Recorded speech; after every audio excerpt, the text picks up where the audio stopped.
पृथ्वी का संपूर्ण इतिहास, कैसे हुई पृथ्वी की उत्पत्ति, पृथ्वी का जन्म कैसे हुआ, पृथ्वी की संरचना कैसे हुई, इन सवालों का जवाब जानने के बारे में सबके मन में एक उत्साह रहती है। आखिर क्या है पृथ्वी का इतिहास? धार्मिक तौर पर देखा जाए तो कहा जाता है धरती भगवान ने बनाया और फिर उस पर पेड़ पौधे, जीव जंतुओं और मनुष्य को बनाया, परंतु विज्ञान इस बात को नहीं मानता है और हम स्कूलों के किताबों में यही पढ़ते हैं कि धरती सूरज से निकला हुआ एक आग का गोला था, फिर ठंडी हो गई और फिर जीवन की उत्पत्ति हुई। पृथ्वी की उत्पत्ति कैसे हुई? आज से लगभग 5 बिलियन साल पहले अंतरिक्ष में कई गैसों के मिश्रण से एक बहुत ही जोरदार धमाका हुआ।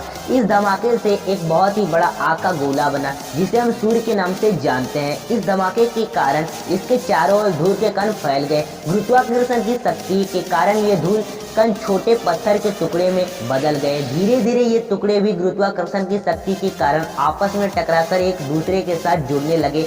इस तरह हमारे सौरमंडल का जन्म हुआ। कई बिलियन साल तक गुरुत्वाकर्षण शक्ति ऐसे पत्थरों और चट्टानों को धरती बनाने के लिए जोड़ती रही। उस समय 100 से ऊपर ग्रह और सौरमंडल में सूर्य का चक्कर लगा रहे थे।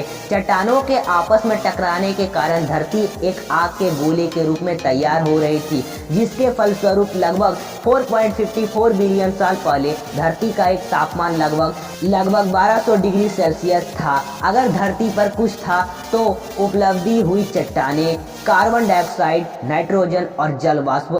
एक ऐसा माहौल था जिसमें हम चंद पलों में दम घुटने से मर जाते। उस समय कोई भी सख्त सतह नहीं थी, कुछ तो था, बस ना तो खत्म होने वाला उबलता लावा। चांद कैसे बना?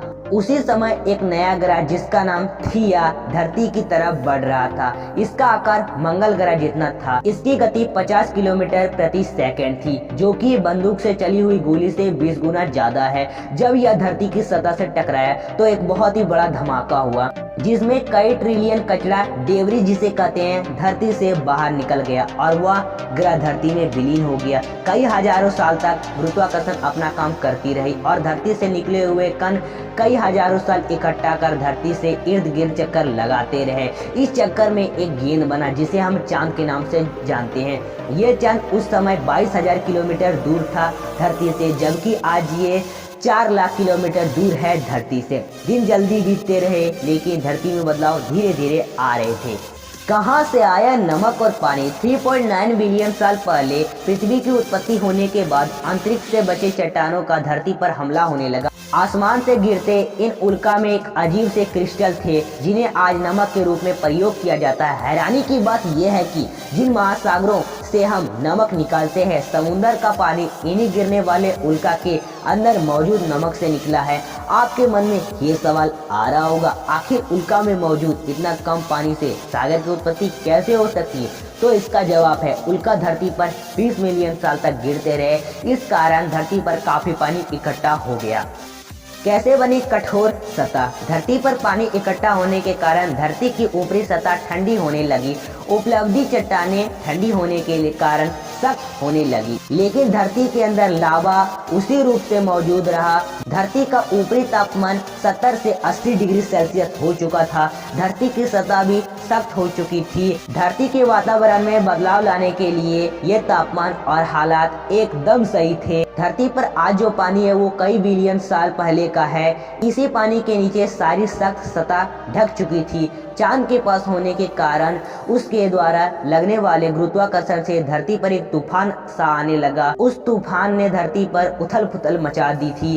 समय के साथ चांद धरती से दूर होता गया, तूफान शांत हो गया, पानी की लहरें भी शांत हो गई। अब धरती की छाती से लावा फिर निकलने लगे और छोटे द्वीप बनने लगे। कैसे शुरू हुआ जीवन? 3.8 बिलियन साल पहले धरती पर पानी भी पहुंच चुका था और ज्वालामुखी फूट फूट कर छोटे द्वीप बना रहे थे। उल्काओं की बारिश अभी भी रुकी नहीं थी। पानी और नमक के अलावा ये उल्का और भी कुछ ला रहे थे, कुछ ऐसे खनिज पदार्थ जो जीवन की उत्पत्ति करने वाले थे। ये खनिज पदार्थ थे कार्बन और एमिनो एसिड। ये दोनों तत्व पृथ्वी पर पाए जाने वाले हर जीव जंतु और पौधों में पाए जाते हैं।